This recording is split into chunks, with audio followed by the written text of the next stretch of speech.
come and see, it'll be something good to benchmark to see what we do on Kangundo Road.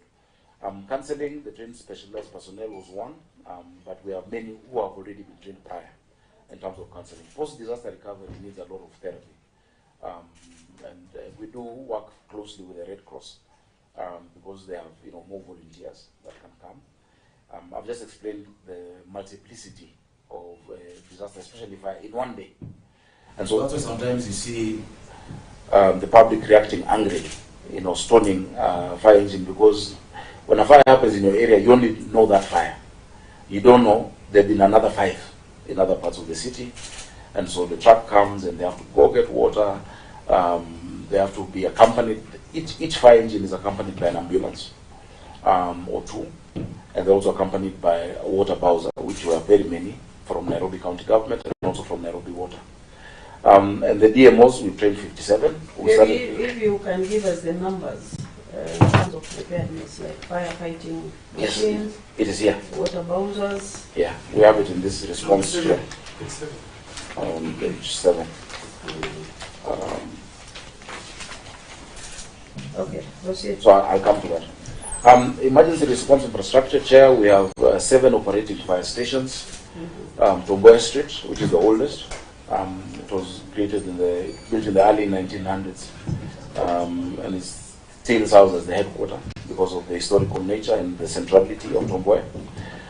Enterprise Road, we have a fire station and staff of quarters there, isn't it?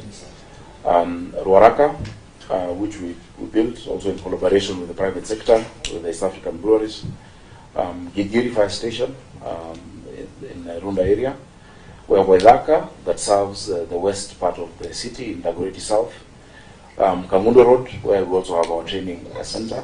But I've been able to give this department is it 20 acres? Yes. I've given them 20 acres in Ruai to set up the Center of Excellence.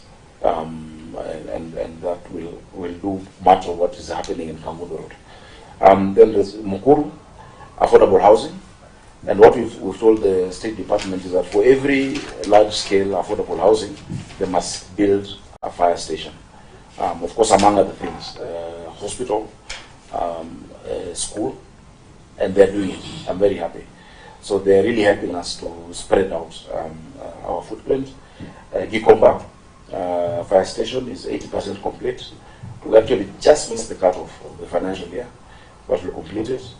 But this one is an example I'd like to give you of why engaging the public is very important. Chair, the people of Gikomba have suffered fire incidences for a long time, for many reasons.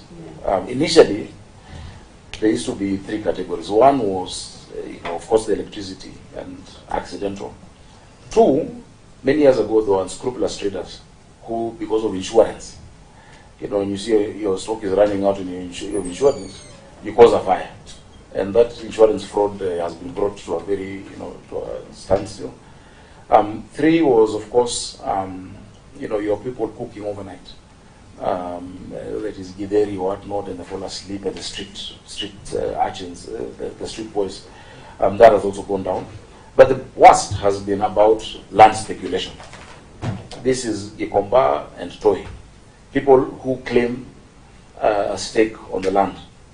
And because of that, I remember, even when I was in Senate, I said we must produce one title deed for Gikomba because it is public land. Because you want to ban the place and keep expanding your boundaries. I'm very happy we've made tremendous progress with the National Land Commission. We've done the survey. SG that time he was the CC land. We've put the beacons. We're at the final stage of getting that reservation for Gikomba, which is by far the biggest market. But the example I wanted to give is, despite having suffered that, Chair, when we started building the fire station, because it took a bit more than half an acre, the same traders went to court to stop us. Because they were saying they have no space to trade. We're pushing them out. And asked them, you guys, you're the one, we're building it for you. You're the ones who've been asking for it. Fortunately, we won that case. And unfortunately, in the last incident, they realized why it's important to have that station right there, near them. And why it's important to modernize that market, so that it's not just an open-air market, and that work is going on. The simulation exercises, and of course we need more. if we had resources, we would definitely build more stations. As a minimum, we want at least one in each borough. We have 6 boroughs in Nairobi: Northern Borough, Eastern Borough, Southern Eastern Borough, Central Borough, and Western Borough, which we put together sub-counties. So ideally, first in each borough, and then we come down to smaller stations with the rapid intervention vehicles in the sub-counties. What we've undertaken in the time asked for is 58 fire safety drills in public and private institutions. We've done 10 school fire capacity safety awareness programs. We want to do more. We've done with JKI and KA. In fact, it was interesting. Some of the top leadership at KA did not know it was a simulation. And so they were calling me, panicking. I told them, my friend, don't you know we're doing a drill? And we were able to do that. And now we work with them with stations because they specialize in that. Yes. So the entire city of Nairobi has only 7 fire engines. We will not go into that answer. You can see in page 7, adequacy of protective gear and equipment. You say you have 7 fire engines. Chair, do I jump? Page 7.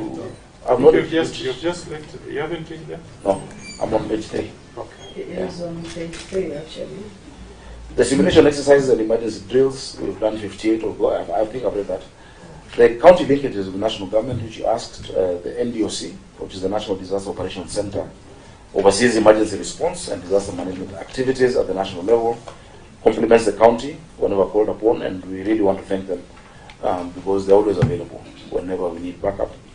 And so is KDF, the police service are always with us, and the NYS, even before any cooperation framework. Multi-stakeholder partnership, we have what we call multi-sectoral contingency planning that convenes now our water and sewerage departments and Nairobi Water and Sewerage Company, which we own, public health, environment, urban planning, economic planning, communication, roads, and climate change departments, together with the Kenya Meteorological Department. And that created the National Floods Technical Committee, focused on early warning and early action planning. We've done flood mapping with the GIS based on various patterns. We know where the hotspots are, and we've committed resources, and the work is ongoing as we speak, Chair. Community and private sector engagement, the sector runs community outreach through first aid training, public awareness, I think I mentioned that. Partnerships and coordination we've mentioned, as well as civil society partners, including Samuel Hall with the BT and the Red Cross. Inventory and risk mapping, we conduct an inventory of fire engines, ambulances, rescue boats, shelters, as well as citywide risk assessments, flood-prone area mapping using technology, building audits, and community alert system. Section 29 of the bill provides for community emergency response teams, we call them SAPs, that are established by the authority to train, coordinate, and promote household. Even before the legislation goes through, we're already working in that framework. It's always easier for a neighbor to quickly respond. Our response time is 8 minutes, Chair. That is the SLA that we have, 8 minutes response time maximum. The problem is the multiplicity sometimes of different fire disasters at the same time. But from any part of the city, if you call 1508 or 222-189, 181, 182, 183, you'll immediately get, we have a call center that then dispatches, and when you dispatch, we also alert the police and we alert the different agencies that this is going on in this part of the city, Chair. It's in operation? Yes, you can call it now. You can try. Normally when my people tell me that, I just pick my phone and I call, because they can tell you it's in operation and it's not there. But it is. I have tested it severally. And I hope the public is aware. What's the number? Just repeat. Yes. I'm sure the public is watching. yes, The check is 22 22 181 2 and 3 at the end. 181 or 182 or 183. Okay.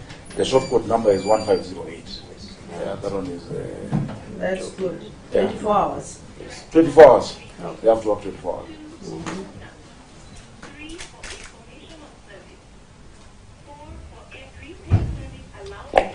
a retail call from and Let's towards test it, any sure. destination. To unlock this, make sure your credit is always sufficient.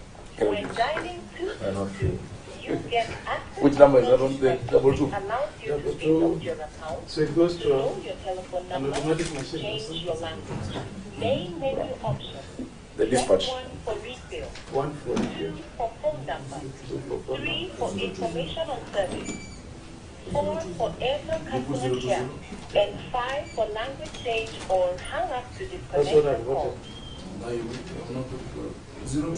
Just give him the right number. I can direct. You know when I there's do emergency, zero, that the system I is do also zero. frustrating. 20, then 222, That is the number. 222, 181.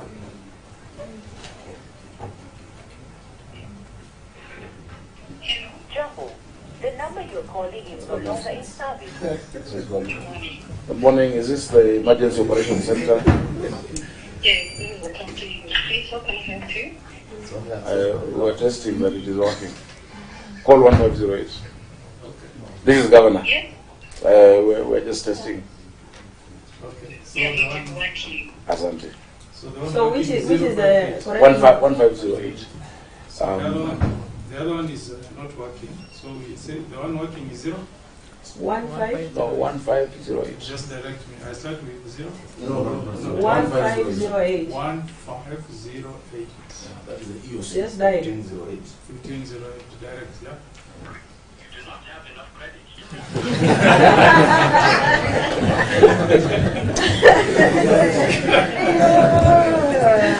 Now that is beyond my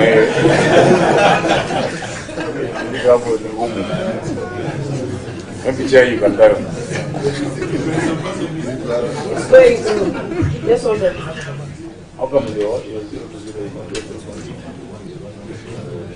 not working?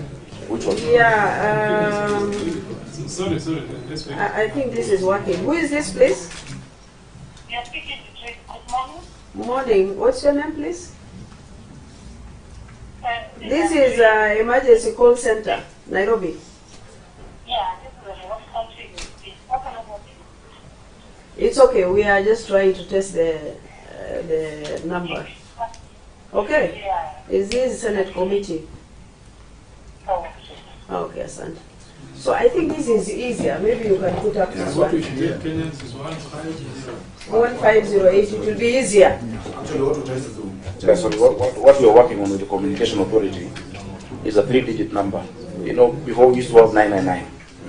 And if you just call 999, the dispatch sends whether it is a police emergency, because a common citizen shouldn't have to remember 4 numbers for emergency. That if it's a water, if it's a flood, call this one, if it's security, but one call center that then routes, and you pick it up and say, what is your emergency? There is a fire, they route you to the fire people. What is the emergency? It's a medical one, they route you to the EOC for medical. So that is what we are working on. Otherwise, you have to cram so many numbers. So So where go. is it based?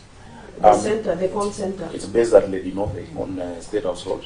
Ah, okay. Yeah, that is where we have the EOC. Mhm. Then we have a specific one for fire alone at the fire station on Tomboya. So the EOC routes to, this 1508, routes to whatever it is. If you need an ambulance, only it's a medical thing, they will find you on GPS. They will see where you are, and they can see on their system the nearest ambulance to you. And so that nearest ambulance, if you're, for instance, if it's Kibera and there's an ambulance along Bongo, that is the one that will be sent to where you are, because we can see on GPS the location of all of these emergency vehicles here. I think maybe you need to have a whole center, like what we have seen in Vancouver. Yes. Now that you are the governor of Nairobi, Yes. you should actually establish that center where everything is operated from there. Yeah. And if you have forgotten, I'm sure you can make a trip to Vancouver. It's not expensive comparing saving life. I actually sent my team there. We went there when I was in Senate. But when I became governor, I actually sent a team there to actually see what we saw together with you. Of course, the constraint chair has always been resources. Yeah. And so we're looking for partners. Because it's not cheap to set that up. It's a bit expensive. But ideally, we'd want to have that. We'd want to have more engines, more stations, and we're working towards that chair. But as it is now, we are using I our... think Nairobi is the national center. Yeah. You can ask even national government to chip in because it's important. You will save a lot of lives and a lot of emergencies, disasters are happening. Pray that you are going to come back for your second term. Inshallah. And I'm sure you'll be able to establish that. Yes. It's really very important. It is. It is Yeah, important. it's important. Okay, proceed. So the number is working, and we want to make it simpler. Chair, on community level preparedness, I think I've answered that on the CERTs. Now, utilization of resources allocated. The financial resources allocated, Chair, are utilized to support disaster preparedness, emergency response, capacity building, acquisition and maintenance of firefighting equipment, operational logistics, infrastructure development, public awareness programs, specialized training of emergency responders. The key expenditure areas include procurement and maintenance of firefighting vehicles and equipment, and I'm very happy that we just signed a few weeks ago a leasing agreement where we're getting about 20 ambulances and fire engines, because each fire engine must come with an ambulance. Of course, there's one of the tenderers, or what do you call them, bidders, who went to the tribunal. He lost the case. He has now gone to court, but it will be concluded by the 30th, Chair. And that will give us specialized equipment, form tenders, etc. Purchase of firefighting appliances, protective gear. Chair, when I became governor, there was no protective gear at all. The county had never bought PPEs for firefighters. The PPEs are not cheap. What you see them wearing, it looks like it's just padded clothes, but it's specialized. How much is one? $500,000, Chair, for one. What do you call it? You call it something suit. Chair, imagine one standard protective gear for a firefighter fully kitted is $500,000.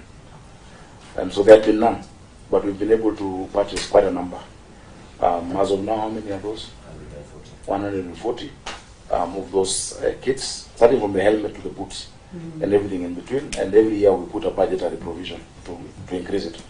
So construction and operationalization of fire stations, training and professional development of emergency responders, community disaster awareness and emergency. Chair, in 2025-26, 10.8 million was spent on technical and specialized local international training for firefighters, urban search rescue, water rescue, and the disaster management officers. 250 million, Chair, was utilized for urban hunger, fire, floods, and related post-disaster emergency support, with facts for recovery. Maintenance of motor vehicle garage in Russell area that takes the bulk of the cost. You know, you have spare parts, the tires, servicing. So we have a fully fledged garage owned by the county. And so we wanted to reduce reliance on private garages. And I recalled, most of our vehicles, apart from there where there have been debts, which we worked on payment plans, but all of them now are sorted out in-house. We have mechanics, we have engineers, we have possibly the best garage you'll find in the city, in industrial area. There is a number workshop. It's called Garage Road actually, because it was named after the garage. Purchase of firefighting equipment, we've done 3 million, 2.9. Foam compound, which is the best way to extinguish a fire, 2.2. Equipping fire stations, 26 million. Construction of Compa Fire Station, the second certificate was 18 million. And now we just want one more payment. I think it's just finishing the cabro and all that is left. And we'll have that new fire station just down by Gikomba. The human resource capacity, the sector has 406. Just a minute, Governor. Yeah. The 313 is the budget allocated for 25-26. Yes. What percentage of your budget? Because the law allows 2%. What percent was this? Must be lower. Let me just calculate quickly.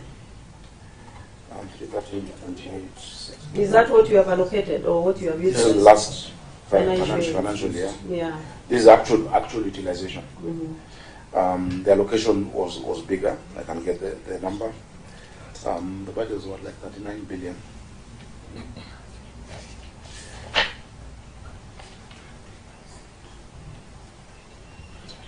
Yeah, so this is. And also, Chief, what is the total budget for construction of the Komba fire station?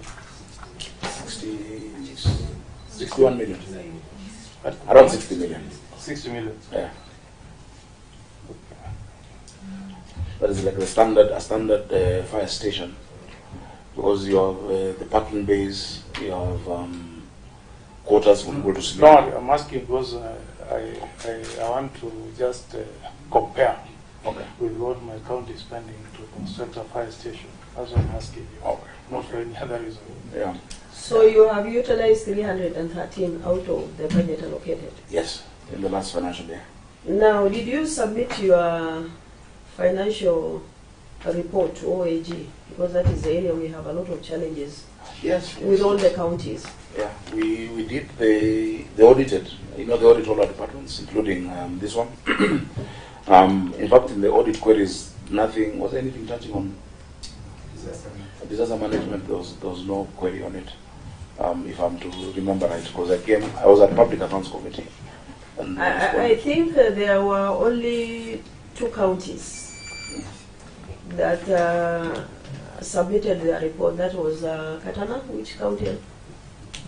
Tana River and the Wajir. But which report is it? Just your budget. Or to The your purpose, committee? yes, to OAG. No, OAG, you see, when you do an entry meeting of audit, we have all the sectors. You have roads, you have water, you have disaster as well. So it is not done separately on its own. The Auditor General audits the entire, all departments, including fire and disaster.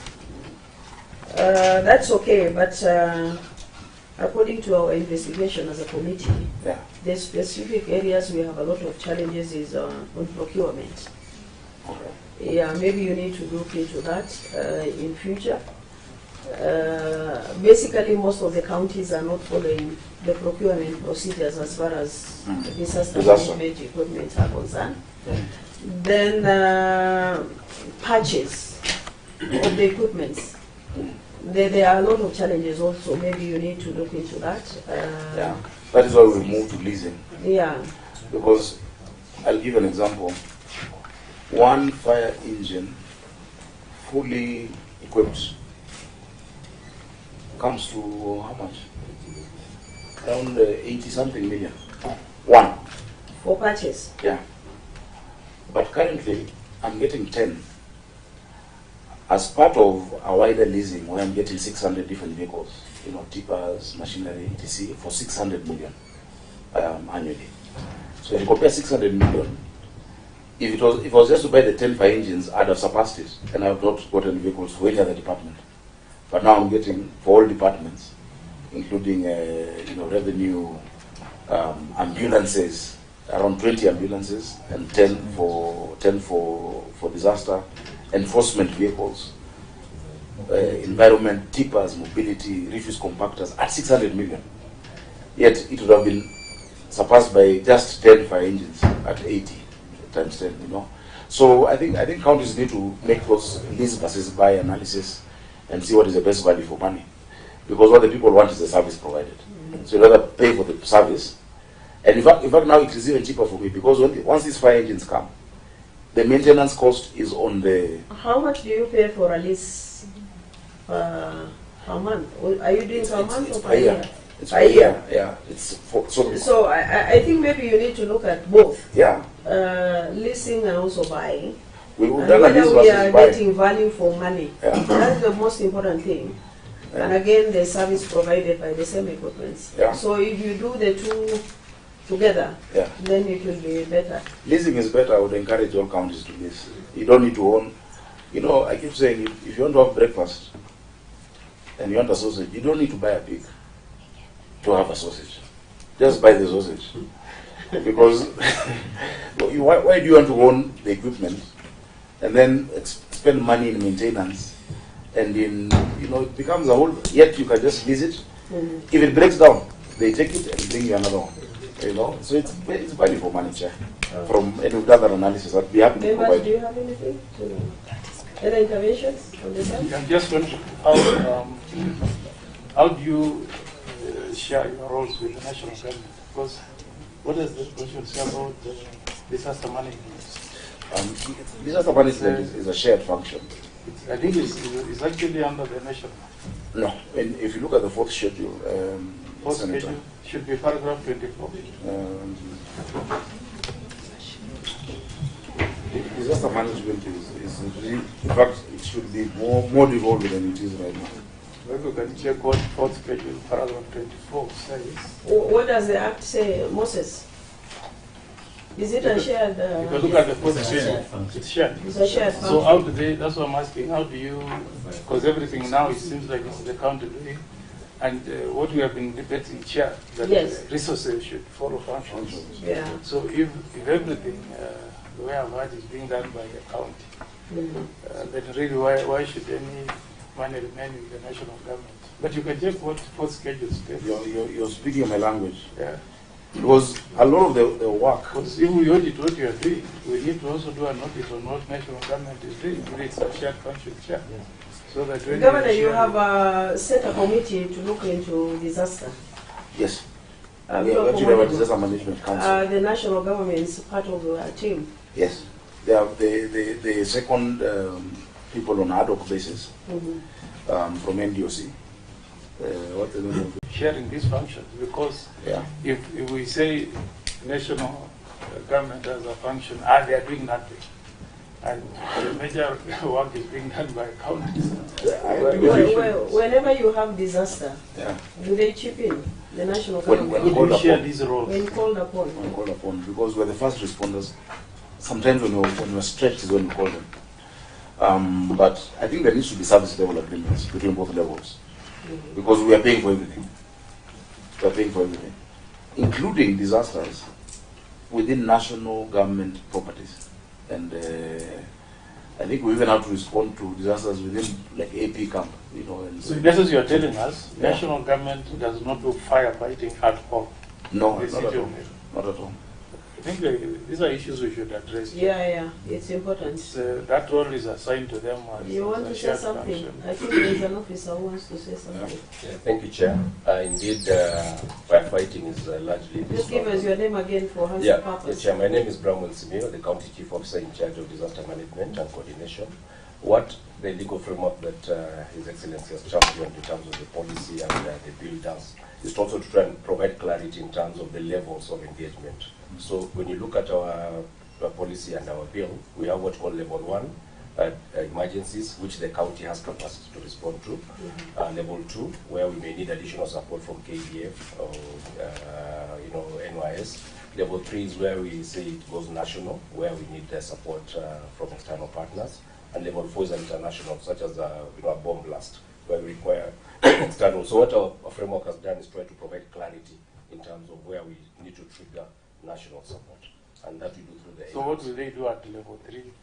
Just So for us level to 3, understand. I'll give you an example, such as the Miradi fire we had in Embakasi, where our capacity was stretched and we needed support from KDF and the NYS. So what you normally do is to engage with Colonel Samoy at NDOC, then he mobilizes national government support to come in and support. But Senator Nyamira is right, because it Yeah. cannot be in a subjective basis, on the fly. No. There needs to be a proper framework, Structured. structured. We're doing it at our level, but I think at the national level, this committee needs to champion that, even as an addendum to the law that has been passed, in terms of the resources that will go to the counties. Because the counties do 90% of the work. Most of the disasters do not reach level 3, or a bomb blast, or once in 10 years kind of level of flooding. That doesn't happen every day. But every single day, in fact, I'm in the WhatsApp group. This morning at 4 a.m. I saw, where was there fire? Just this morning at 4, I was looking at it. Every day, we deal with it, but we don't get the resources commensurate to the challenge that the counties have, Chair. And that is where the Senate needs to come in strongly to support us. I think the national government should have a structured system in place for the purpose of disaster preparedness. And again, maybe they need to tell us how much budget is utilized for that purpose, so that it's a shared, function whenever there is an emergency. With the experience we have had, they should cede more money to counties on disaster management. But the level 3, the chief officer is talking about, automatically they are supposed to come in. Automatically. Yeah. Like what you have experienced with the floods. Sometimes you can be overwhelmed. Yeah. And you need their support. But and you see, the problem is that the citizens will never call them. They don't know how to get them. So any disaster they call us, and that's what happens. I think we need to work together so that we can come up with a structured system that is put in place. So that whenever there is that kind of level 3 intervention, we have a team that is already put in place. We have budget for it, and we move in to save lives and maybe give support that is required. So that is maybe what we need to do, even if it is an amendment to the current legislation that we have. So maybe, Moses, you need to look into that and see how we can be able to intervene. So I can give you a quick example from the WhatsApp group. Sunday at Edelville Secondary School, fire. Following that, Chair, there was, where was this? Italy, mixed-use apartment in Muratina, Isili, 14-story, LPG gas fire. Of course, we responded, and when they keep alerting you, jumping down is going on, what is happening. And then immediately after that, Umoja Zone D had a fire. This is the same day. Then yesterday, Lavington, Amboseli, it happened. The same time that one is being sent, another incident, Madare North driving. Now, we're going to the next question of the number of engines I have. As that is happening, Amboseli house fire out on arrival, members of the public really helped, but they get upset because they're like, why are we doing it? You're the one who should be doing it. They don't understand that Madare also has a fire at the same time, so as Umoja. Right now, actually, an hour ago, while we were sitting here, there's a fire in Dandora, phase 4. It happened that the alert came at 9:05. The team was there by 9:10. Fortunately, we've completely extinguished it, and the vehicles are going for refuel. So it's something that happens throughout, and I think the public needs to. I take the blame that we haven't sensitized as much as we can on how we can mitigate before it happens. But that's the reality. I mean, taking that example, were all your vehicles full capacity? Because you have read about 5-6 incidents. Committed fully. So now, when that happens, is when now we call the noise police to send here, we call Nairobi water. When them they go, they just have water. They don't have the firefighting equipment, which is why now I'm getting 10 more engines. And if we could afford, we'd have every sub-county having an engine stationed there, or 2. So we have 34 engines, 2 per sub-county, but they can deploy within the ward. That would be ideal. Yeah. It's just budgetary constraint, but that would be ideal. And so if we go Senator Omogeni's way, and the function follows, the finance follows the function, we can be able to achieve it in a year. Yeah. Chair, the next question was on staff establishment.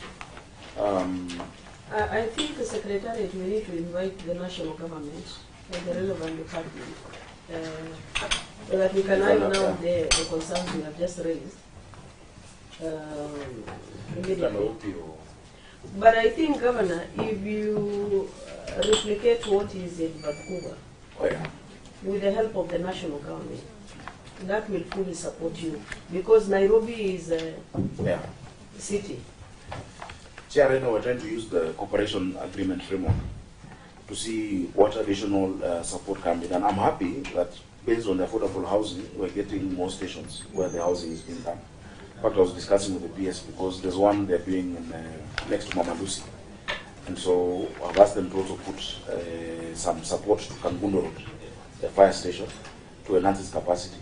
Because you can imagine, like Mukuru has is it 9,000 households? 14,000. 14,000 people together. There was a fire a few months ago on the, which floor was it? 7th floor. And no one knew how to respond to it. Is that arrangement formalized?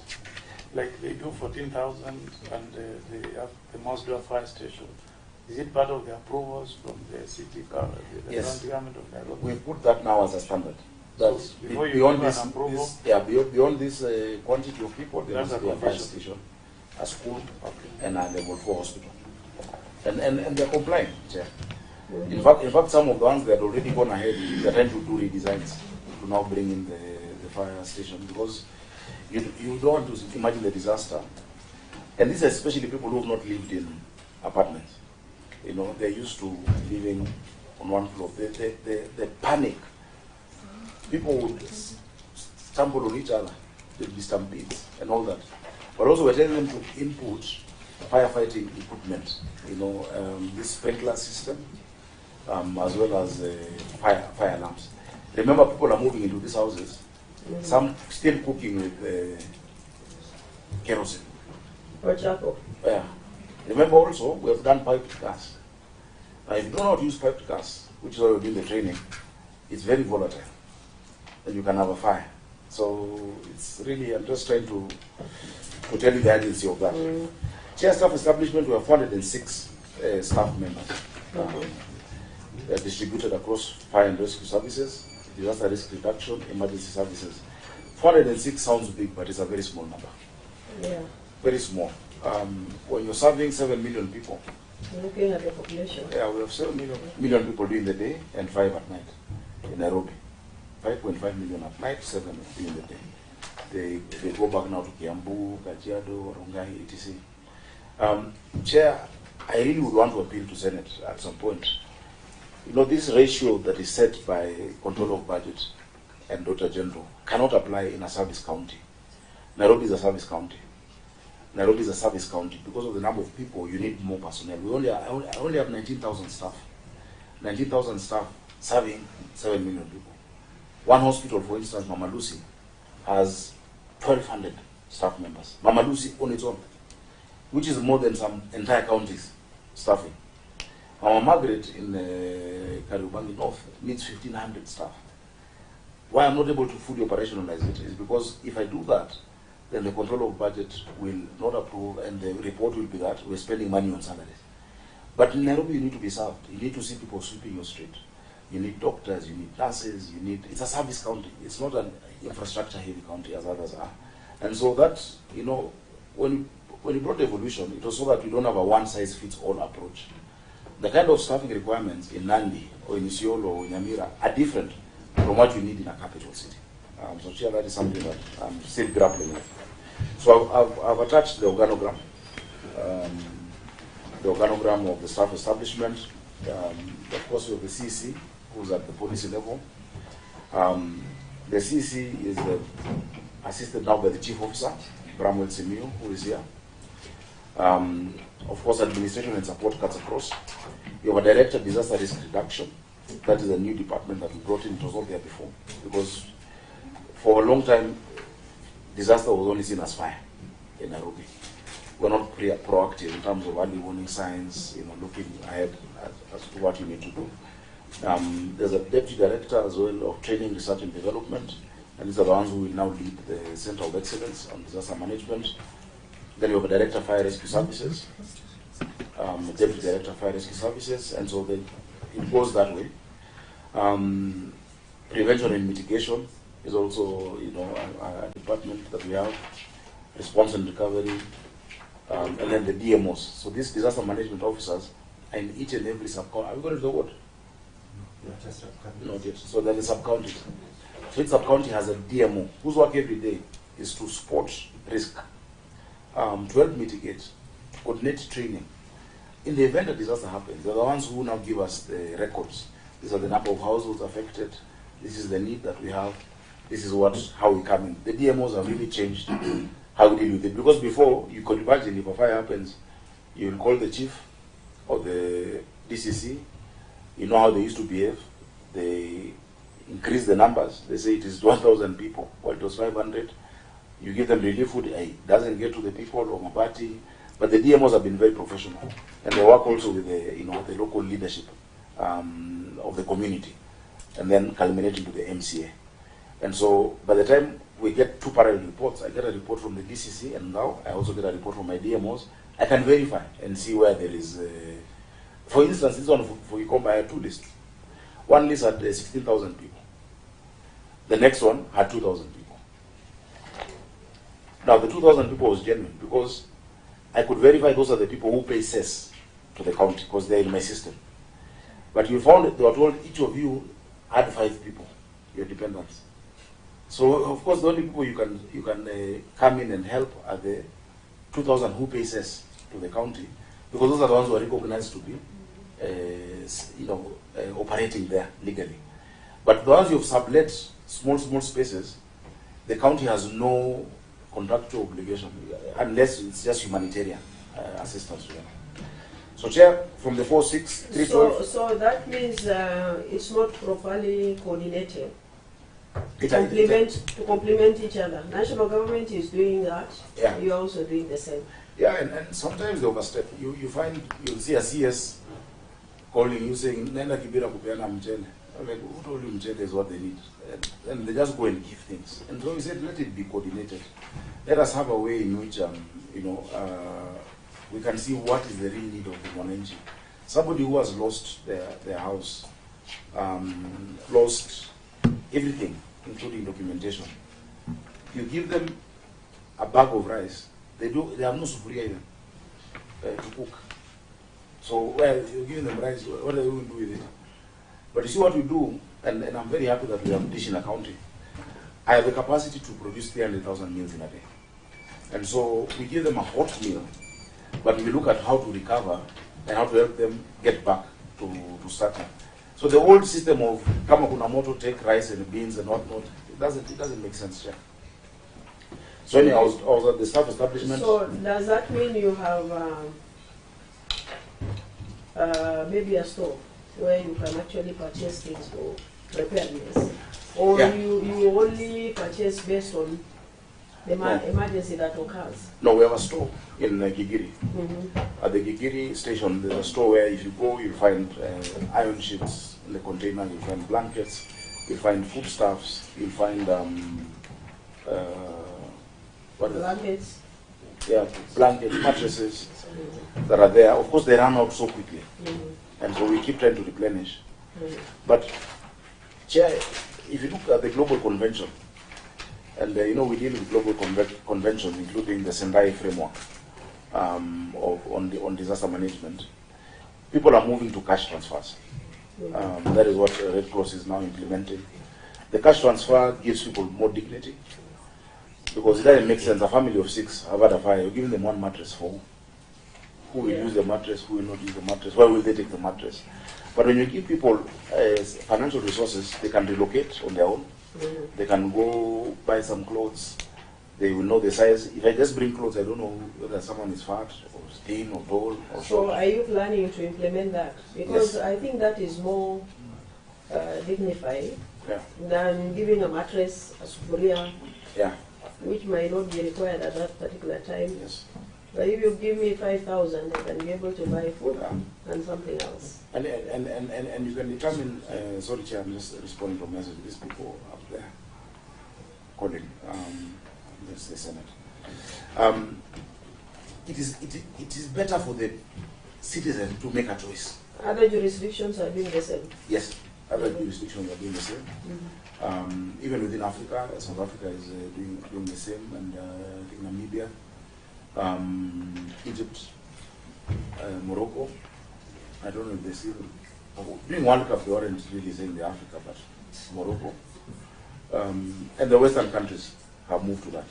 So when are you implementing for Kenya? So for us, the policy is there in terms of that's what we want to do. We are signatories as a country to the Sendai framework. For me now, it's just resources. It's just resources because we have the system. Once the DMO has identified the people, we can send electronically the resources. Of course, politicians at all levels would want to be seen coming with mattresses and bags of beans, etc. But that really is removing dignity from people. That or mama umepiga laini wapatiwe chakula. I don't like it. It's not dignifying. You'd rather they just get the message on their phone, and we send to the women, not the fathers. Yeah, for you to reach the family, the women are proven to be more reliable. I'm not discriminating. I think we understand the woman thinks of the children and the entire household. I hope you will apply the same to politics also. I love the women. They're the most reliable people you can have. Okay. So yeah, the biggest constraint is resources. It is really resources. Because sometimes, you want to put money in a fund, but you have urgent, immediate needs that need to be sorted out. Your salaries, your allowances, and so that ring fencing is what will help us leave the temptation of going into that, disaster or emergency and give it for what it's supposed to be for Chair. Chair, let me go to, if you allow me, let me talk about qualifications, Chair, because there's been a big hula baloo around that. Qualification, that will be on which page now? So now page 6, page 7. Page 7. About the senior officers. And Chair, we must separate the issue of senior officers and the hands-on officers. The senior officers, if you start with the Director of Fire and Rescue Services, has a Bachelor of Science in Disaster and Emergency.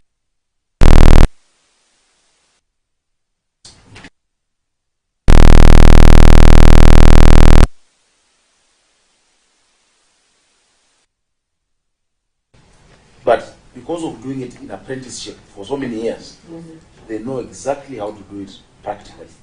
I have one director whose father was in the fire, the chief fire officer. He is there, and his son also now joined.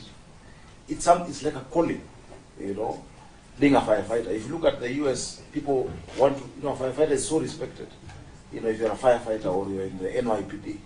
And so some of those you find are downgraded because they may not have a master's. They may not have a bachelor's degree, but they are the people who can can climb 10 floors, and they know how to deal with the smoke, they know how to carry people properly. And so I think recognition of prior learning or recognition of practical skills and experience needs to be, recognized by the SRC, because that person will probably do much more than someone who's left school, with a degree on fire. Because fire is not theory. Fire is actually practical and day to day. So these trainings are offered locally? Yes. Universities? Technical university have it. Okay. More university. The Assistant Director of Fire has a BSc as well, disaster. The Director of Disaster Risk Reduction, which is one of the novel areas we're looking at, has a Master's in Disaster Management and Sustainable Development, and then the BSc in Disaster Management. The Assistant Director has a BSc as well, and the Deputy Director of Training has a Doctor of Philosophy in Medical Sociology. And that is why, Chair, we had people even with the theology, because counseling, finding a way to talk to people. The trauma after some of this, especially you find somebody has been scarred for life. They have burns on their face, or they have lost a loved one. It is our responsibility as government to give care to them, even beyond the medical care. And now what our teams do, they do follow up. Even up to date, we are following up the Embakasi fire victims. They still come to our health center there. They have specific, we know them, we know their names, they have specific counselors, and many have had a great journey of recovery, but it's been difficult. Because you can imagine in an area where you live, you just see Mama Nani is walking and lost their husband, she's on a crutch. It's a very emotional thing. But our people, if you talk to them, have been able to help, just carry the burden a bit lighter. Specialized operational capacity, Chair, has been enhanced through urban search and rescue, as I mentioned, water rescue, and we'll be sending more teams to the coast, to Mombasa, for that. Hazardous material response, HAZMAT, incident command systems, emergency operations management. And part of what we require is the communication machinery. We had an issue of some donations that came to the county before I became governor, and they had been stuck at the ICB for the longest time because of demurrage and getting exemption for the tax. I'm happy that I consulted the minister as well as the president, and they agreed. I'm just waiting for the letter, but I told the chief officer, in the meantime, just pay. Because the longer these things stay in containers, your fire engine is there. You know, you have, what do you have in that? The communication equipment, you know, for, yeah. So I told him to get it out as soon as this financial year kicks off, because it's not too much money.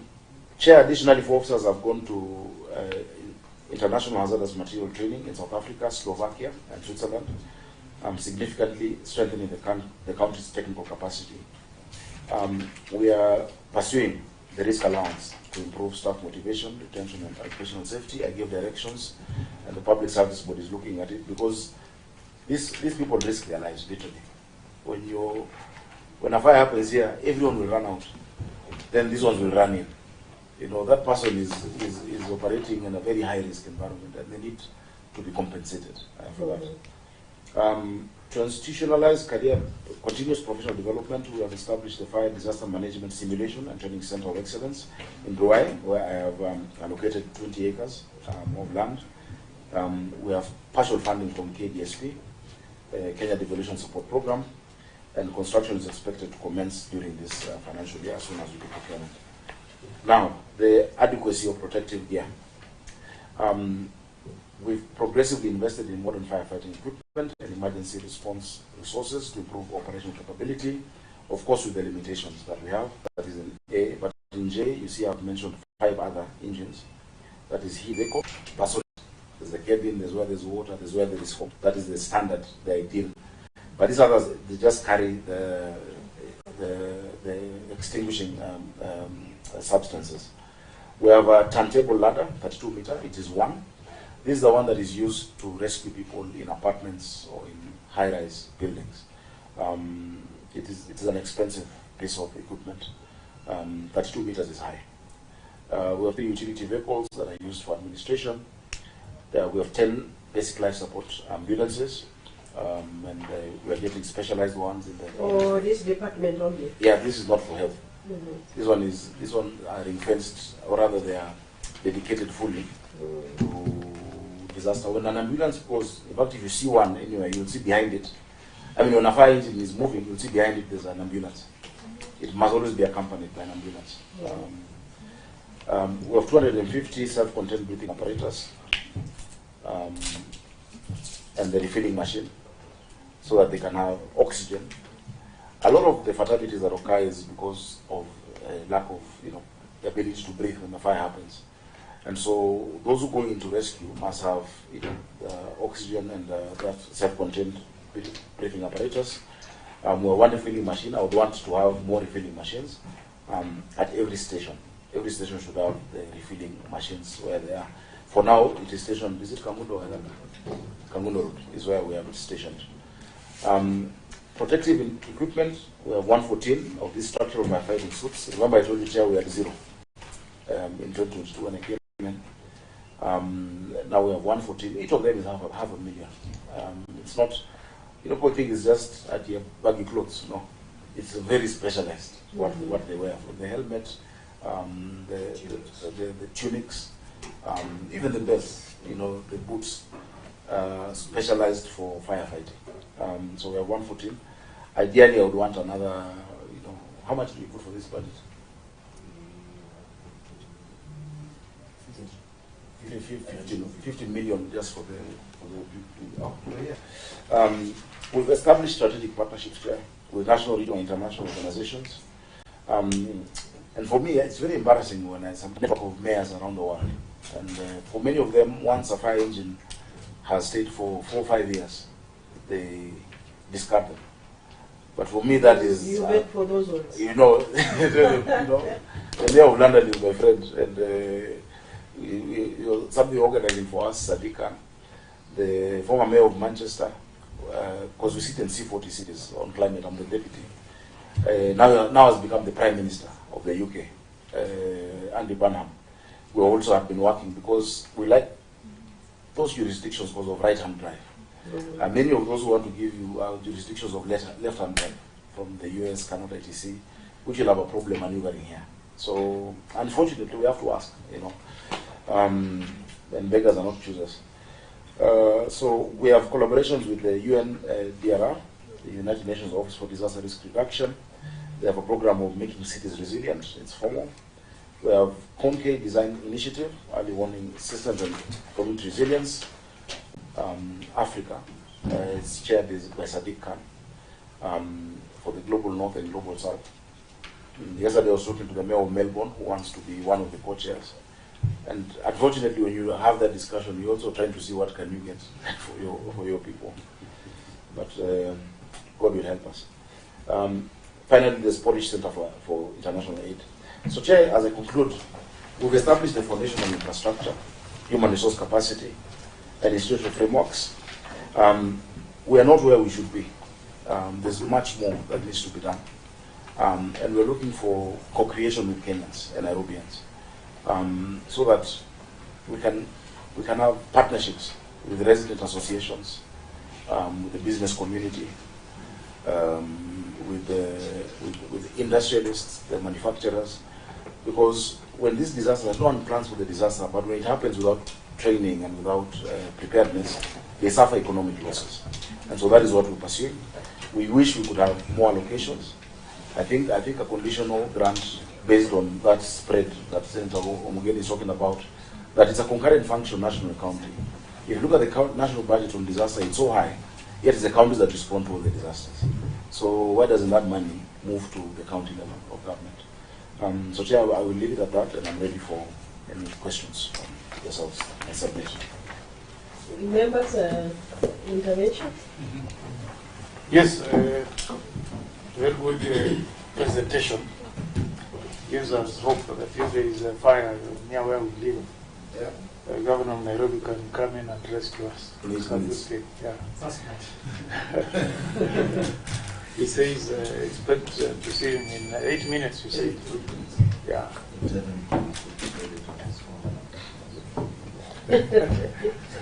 What are you saying, Senator? Now, what I didn't hear, Governor, is in terms of our urban fiscal planning, yes. The way I see traffic, I just want to tie this up with your 8 minutes. Yes. The way I see our planning in terms of our urban planning, roads and all this, I see some countries have a special lane, you know, where if there is a disaster, you can use that lane to go and respond. If you are leaving Nairobi through Jogoo Road, will you be able to respond within 8 minutes? And what are you doing to put that infrastructure in place? And then in the event that you know, you have an epidemic, people have been exposed to some chemical disasters. Do you have an isolation center where these people can be quarantined? Okay. Yeah. And the last time I had complaints about you don't have a committee on, is it approvals? Is it not in place? You can take all of them. Yeah, so that you can explain that one.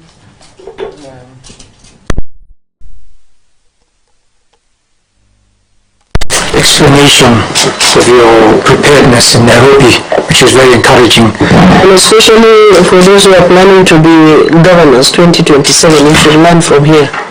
Yeah. So a lot of us want to follow the footsteps of Governor Gachagua. Okay. Proceed. He has served in the legislative, then he went to the executive, so he knows a lot. Governor, I just want to know, as a county government, are you allowed to have an insurance cover against disaster? And if you are, is there one in place in Nairobi County? Secondly, during the March, April, May rains and flooding, there were a lot of loss of lives, property, damage to the roads, and a lot of that. I just want to know if there was any post-recovery financial assistance to the people who lost, or the victims who lost lives and property, the ones from Nairobi. You also did inform us that you did almost 58 safety drills in public and private institutions, in 10 schools, and so forth. I just want to know, in terms of financial terms, how much did this exercise cost? Or how much does one drill exercise cost? I think my final question is, you did indicate on your, there's no number on this table, but I think page 5, utilization of financial resources allocated for firefighting services and disaster management. You have a line there, equipment of fire stations. Equipment of fire stations, yes, 26 million. Could you also inform us what specific equipments did this include? Those are my questions, Chair. I yield. Thank you. Senator Kamal. Thank you very much, Madam Chair. I'm seeing the Governor is still lighting. Okay. Thank you very much, Governor. Governor, this committee have had the measures that we have kept in place to see to it that at least we help the people of Nairobi in terms of fire disaster and any other disaster that might strike.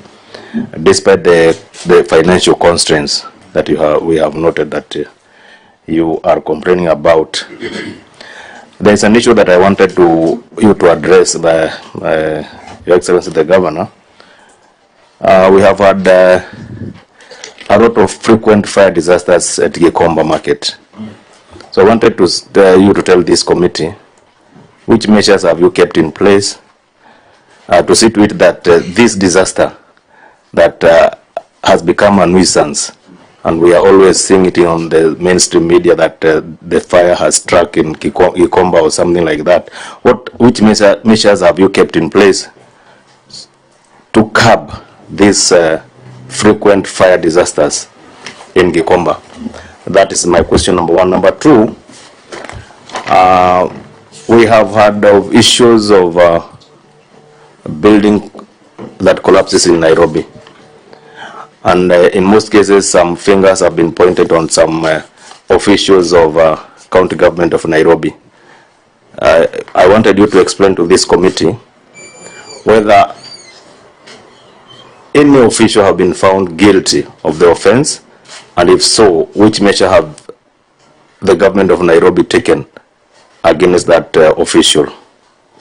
Thank you, Madam Chair. Governor, you can respond to those words.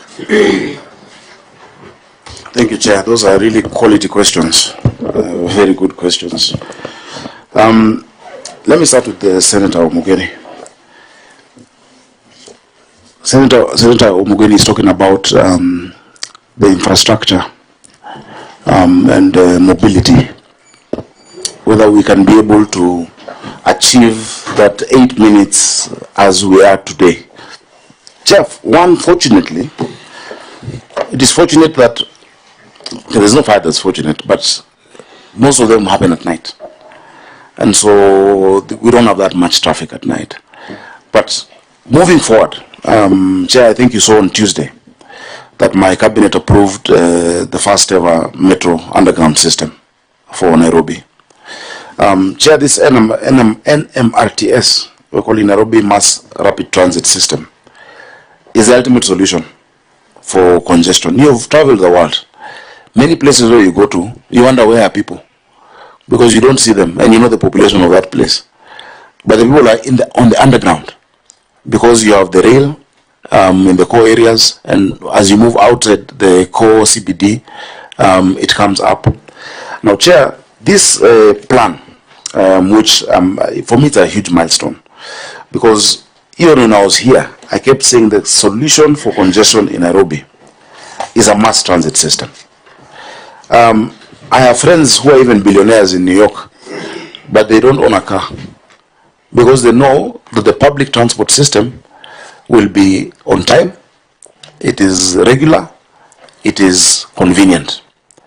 Now, for the city of Nairobi, it has been more than 80 years where this plan has been spoken about.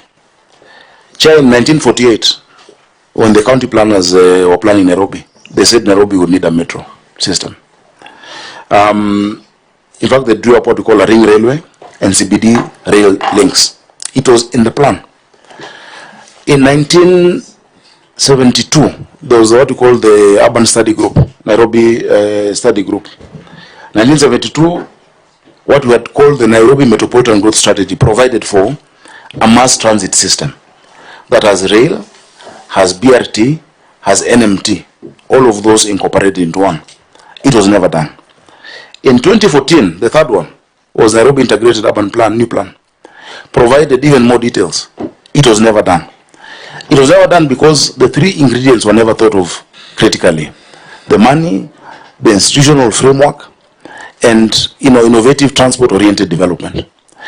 Chair, we have worked on this for the last 3 years, together with the Executive Office of the President and Head of Public Service. There's Dr. Sylvester Kasuku, who was in charge of LAPSET before.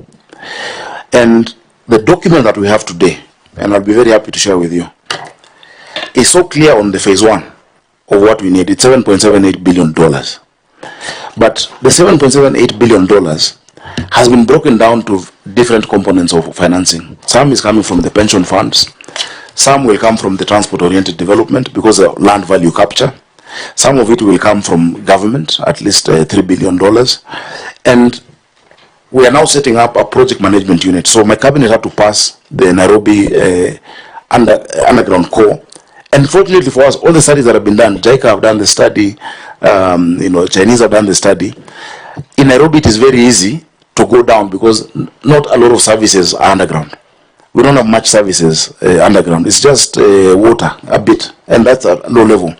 If you go just down here at this junction and you see what we have done, the crossing of Haile Selassie and Uhuru Highway, it was done in record time because it was easy to get the TBM, which is called the tunnel borrowing machine, to go down, to open up the space, and to build.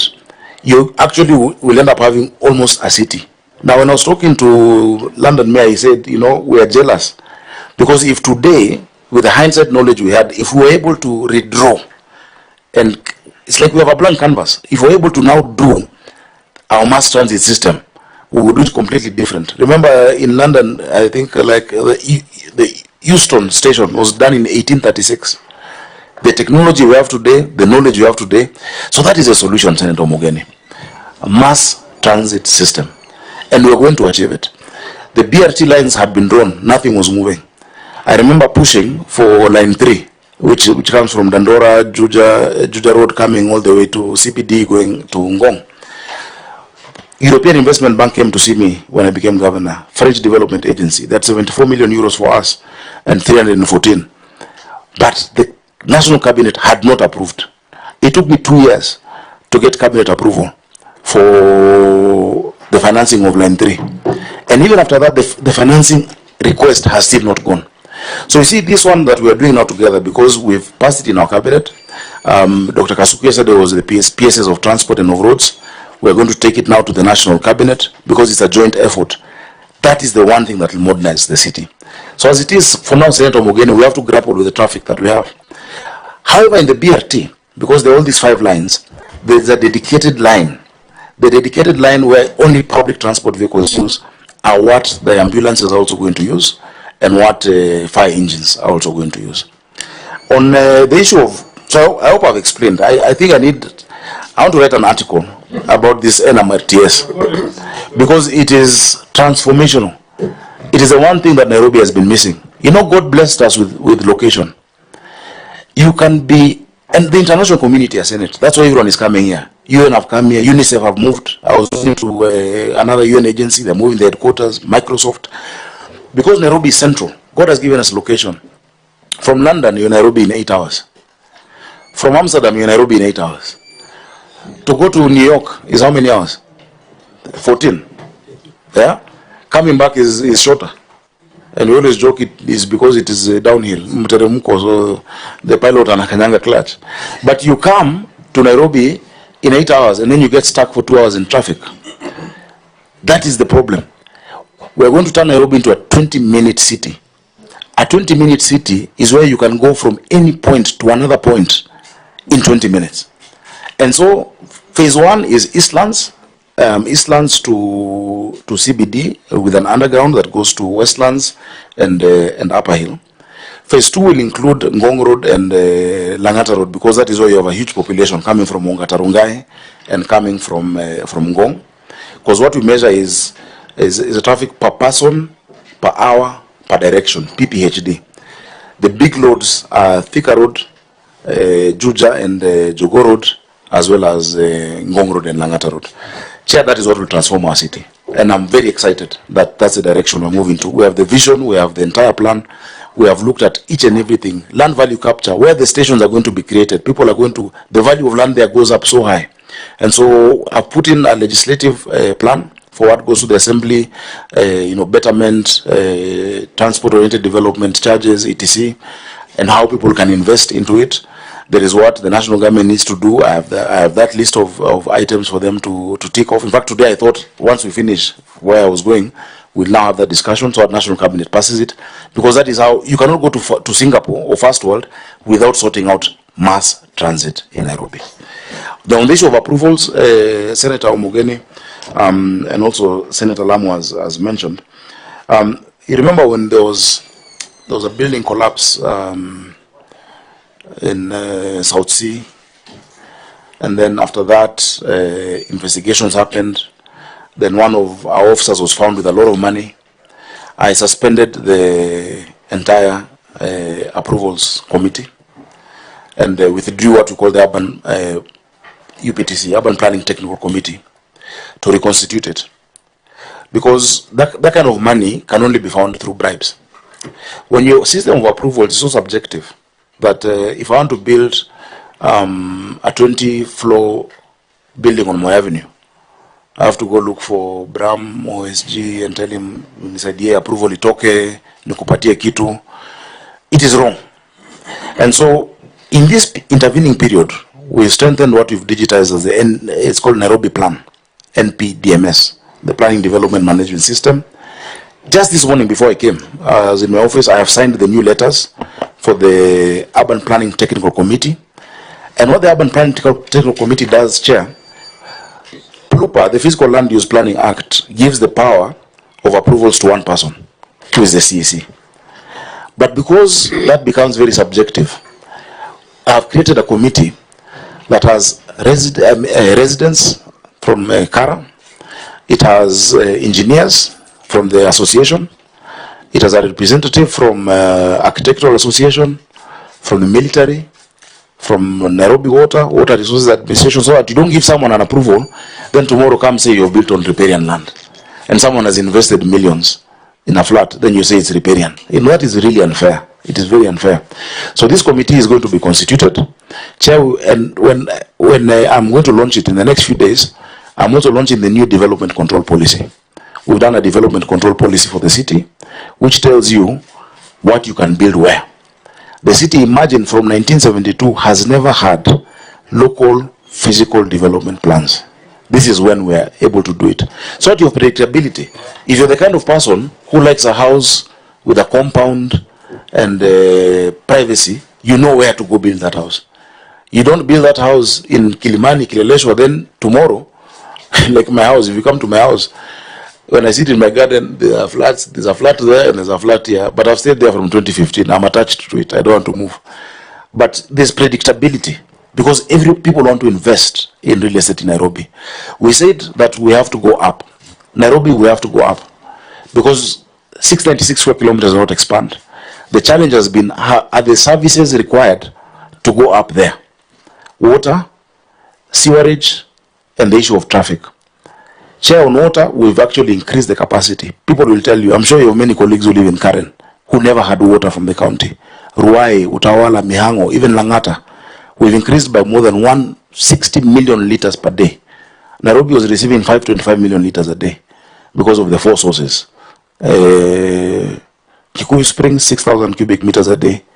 Ruiru Dam, built in 1928, that only used to give us, very little. Ndakaine, Sasumwa came later, 1956, gives us 60 million liters a day. and then Ndakaine, which gives us 84% of our liter, of our water. All of that, Chair, was coming to 525.6 million liters a day. The demand in Nairobi has been 900 and above million liters a day, growing by 4% every year. So, Chair, the first thing I did as governor was to say that we need to bridge that gap, leave alone other issues of people infiltrating the lines. And we were able to unlock the Northern Collector Tunnel. It is complete. 140 million liters of water has come in additionally. So those who are getting water maybe once a week are now getting thrice a week or twice a week. Number two, we've saved 60 billion liters a day by redesigning something in Gatundu North called, in Ngedu, we have Ngedu water treatment. We lose 30 million liters because when you do the filtration, what you call backwash filtration, the water goes back into the ground. We've done our reverse backwash at only, is it 5 billion, giving us more than 70 million liters a day, which is more than an entire Sasumo Dam. Then from the National Infrastructure Fund, I'm the first county to actually make an application for the National Infrastructure Fund to fund Maragua 4 Dam. Maragua 4 Dam is going to add 180 million liters. So, Chair, in terms of water, we know how we're going to do it. In terms of sewer, we're doing a 54-kilometer trunk sewer. It is ongoing. It is not a plan. If you look along the river, Nairobi River, on both sides, there's a 1.8 meter by 1.8 meter sewer that will take the capacity for the next 50 years of Nairobi. We're going to do the same on Mathare River and Ngong River. Now, what is left is the connections now from Kilimani or from Kileleshwa or from South Sea into those trunk sewers to be able to evacuate the sewerage, because your sewerage consumption is 75% of water consumption, production. We are also redoing Kariobangi North, Kariobangi sewer treatment. It does 30 million liters a day. We have a contractor on site who is going to add 60 million liters a day for it to be 90 million liters. So when we talk about the development control, we're not just saying build and then we'll sort out infrastructure later. We're doing it at the same time. But just because we have a new development control policy, for instance, CBD now, we're allowing you to go up to, is it 75 floors?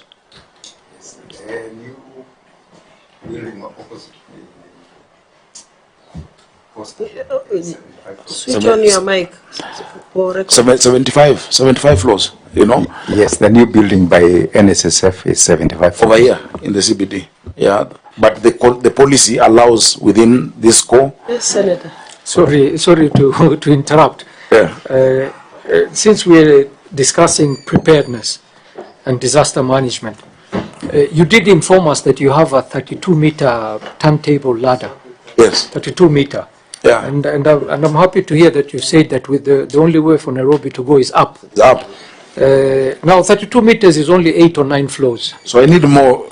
You need more time. Do you have a plan for that? Because like now, right now, if this Bunge Towers 25th floor catches fire, how does your team get up there? Yeah. Yeah. So that's part of what we're saying in terms of the equipment we need, and if we sort out the resourcing, because that one turntable is very expensive. It is $2 million, you know, what we invested in one. And so if we say, since the county is doing more of the disaster issues, that money comes to the county, we're also exploring leasing. I'd explained I'm getting now 10 new engines on lease. One engine is 80 million shillings. But with 600 million, I'm getting equipment beyond even disaster management. On ambulances, 20 of them, I'm getting tippers, I'm getting through leasing. So that is one of the options that we have. You're getting let's say 60-meter turntable ladder. Is that in the plan? What is in your plan? Is it 60 or what? Yeah, 50. Yeah? Yeah, they are planned for a 50-meter one. But one is not enough. So we're saying this set of equipment must be in each barrow. So Senator Mugeni, the concern on a lot of challenges we've had in many areas is access. You know, you find a fire in Gikomba and the roads have been blocked. People have come in and they've built stalls. So the fire engine cannot even get to where the fire is. And so it's really daily persuasion for the people to open up those routes. We used to have fire hydrants in the city. The fire hydrants, people have built around them. And of course, you know, we don't like going to demolish people's structures, etc. And so we've recovered a lot of the fire hydrants. But there are still some notorious areas that we need to work on. The issue of the epidemic that was raised, we do have a quarantine facility at Mbagathi Hospital. It is up to standard. You remember during the COVID-19, when I was chairing the committee here, we asked counties to have isolation facilities. And the NMS at that time set up one in Rigathi, fire insurance, because one, apart from our facilities, for facilities they're insured for fire. But a general one, and there's yeah, so the WIBA, yeah, the WIBA covers for them. But for other areas like, markets that are not necessarily county, there's, one of the principles of insurance must be insurer's interest. And so we're not able to cover that for them, but we're encouraging Nairobians to actually take that kind of cover. If you have a business somewhere, that's what I hope that's what you're asking about. Yes. Yeah. But on the same line, what about markets? Markets which are owned by the county. Yeah. Do you insure the building and business inside? So the formal markets that are built up have insurance as part of our assets. The same way as my office and City Hall has, it's all in the same cover. The informal markets is what has been difficult. And so you find actually the lesson that has come out of Gikomba. They have now embraced moving into the built up modern market, toy market as well. Because, we told them how you are, we can't protect you. In terms of insuring you. We can't insure that building. Unfortunately, Block D and C went down when this fire happened. We were pursuing it, but meanwhile we're building. We're building for them. And I want to thank the Rivers Program because we've gotten resources to build along that area. There was the issue of flooding. We lost lives. I had explained earlier that in this March rain, which was the heaviest ever, we were fortunate we could have lost so many more lives if we had not evacuated people in 2024 and 2025. And I know there was hue and cry when we moved people, especially along Madare River and Ngong River. We're happy that we maintained that riparian. And now we're going, I think some of you saw me marking the wall in State House. Because State House is also on riparian. The external wall is on Kirichwa. And when I told the president that I have issued a notice, he said, please, can you demolish of course we can't demolish it immediately because we must first do another perimeter inside and then demolish it. But we've marked it with WRA. This riparian is important because we complain about flooding. I keep giving an example of some of my friends in Oleodume. In Oleodume Road, let me not say the estate, the flooding was near, it was so high, the appliances were messed up. And so because I saw a lot of noise on social media, I decided to go and look at it. So when I entered that court, chair, of course the public were compensate us, this has happened to us, etc. So I thought, how comes it's flooding? So I went round and I saw they themselves built a wall that diverted the river. So I told them, guys, I have a solution. We just remove this wall. You should have heard them. They say, oh, no, it's okay. In fact, it flooded in 97. It has flooded before. Just leave us with our wall. You can't have your cake and eat it. You can't. I personally have property somewhere where I have lost a few meters as a governor, my own place, But you can't expect to. The river will always find its course. Look at Brookside, yeah. That road we do it every year because people have built on the river. They have diverted the river, but when the river floods, it remembers its course. At Westgate, I've had to decommission an entire parking. Because they diverted the river and they canalized Kibagare River into a small like this size. Today, if you go and see what we've opened up, the river is flowing. It even looks happy. It is, thriving. That work must be done. So people thought we were only doing it downstream, where, in Eastlands, we're coming up to Lavington, Kileleshwa, Kilimani. You cannot, what is good for the goose must be good for the gander. So we're doing both. Governor, let me wind up. There is somebody who is asking. Yeah.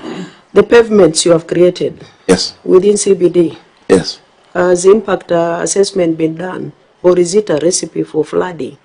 Especially draining into the drainage. The pavements, and we're doing a lot of pavements, Chair, because a city is about walkability and creating open spaces and having outdoor restaurants because of that experience. Chair, we are not doing it on an ad hoc manner. We have engineers. There are a lot of drains. I wish I could send you the photos of how blocked the, what do you call them? the galley pots.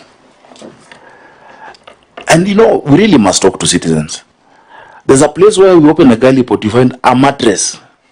A mattress. A mattress has been put inside. And you wonder surely what is happening. Or people dumping into those galley pots. So we've been doing it. It's continuous. Today they have reached, today they're at OTC. They've done, even outside this parliament.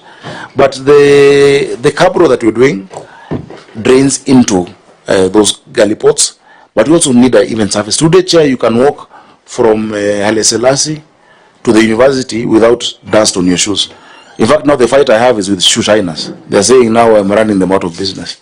Because and come to town on Sunday, you see young people have come in their numbers, they're taking photos, they're taking videos. It's an experience.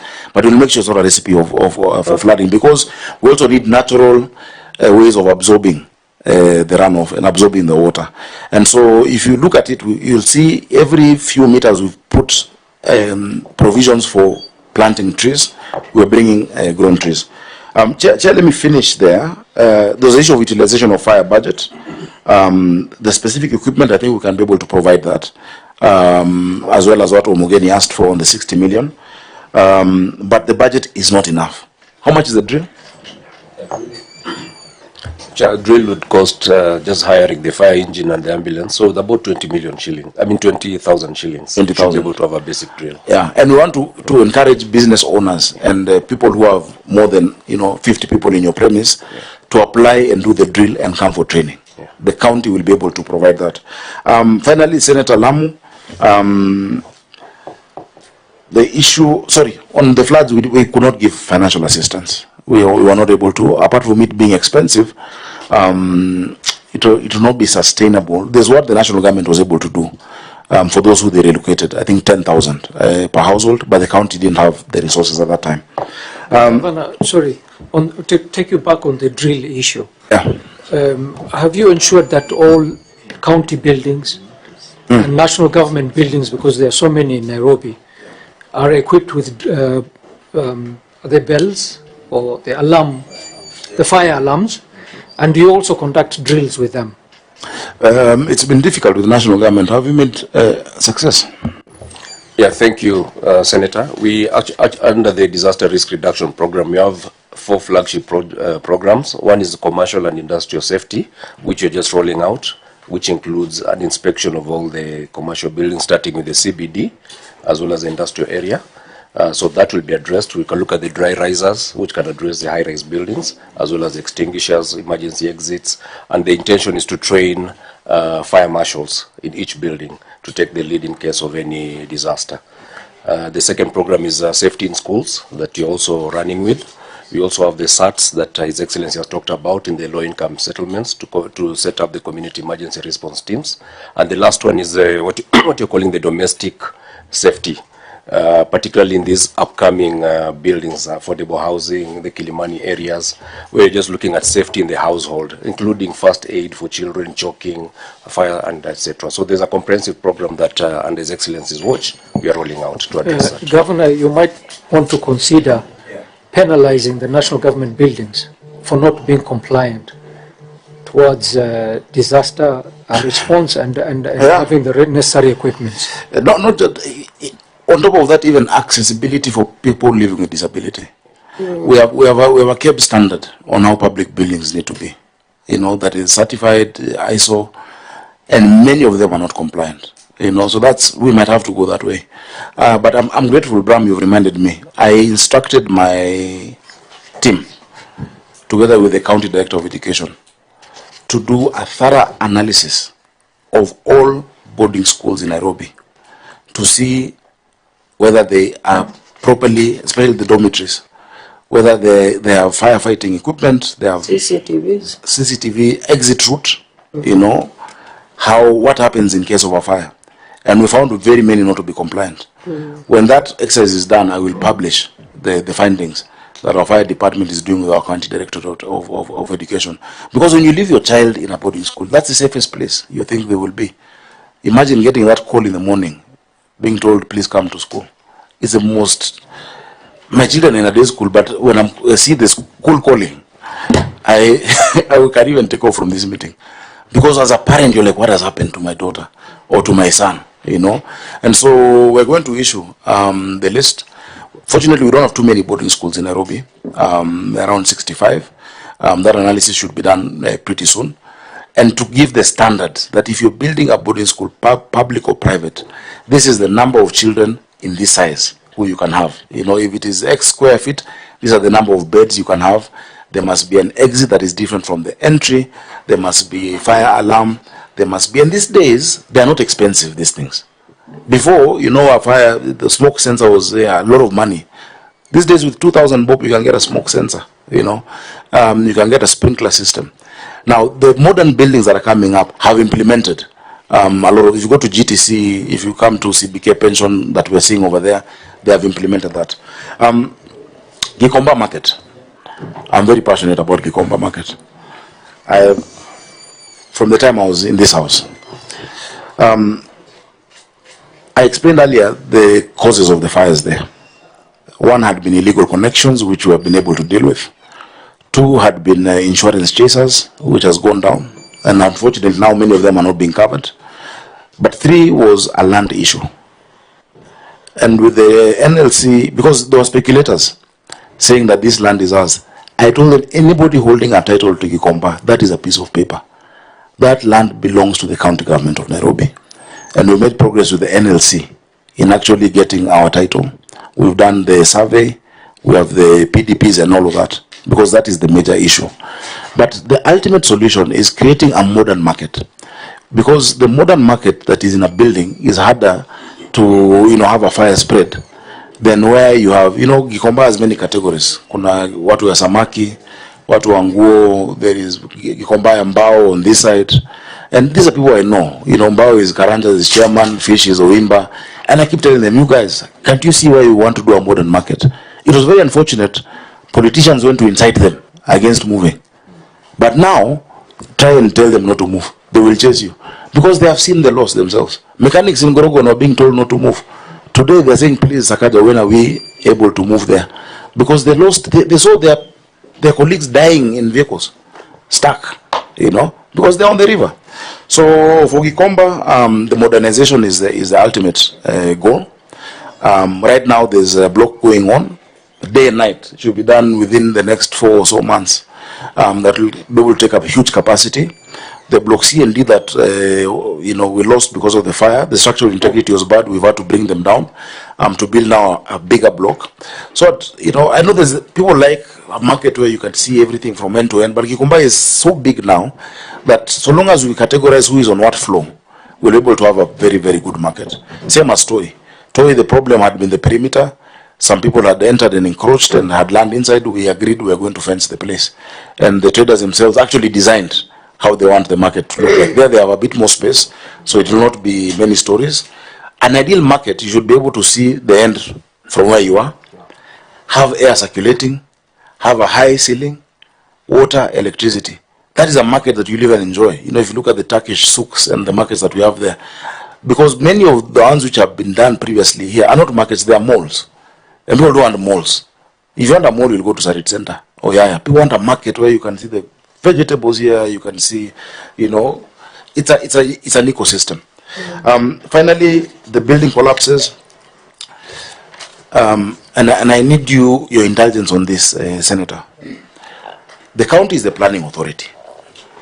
If you come to me today and say that you want to build a building of 10 floors, and in your application, the application is done by a physical planner or an architect.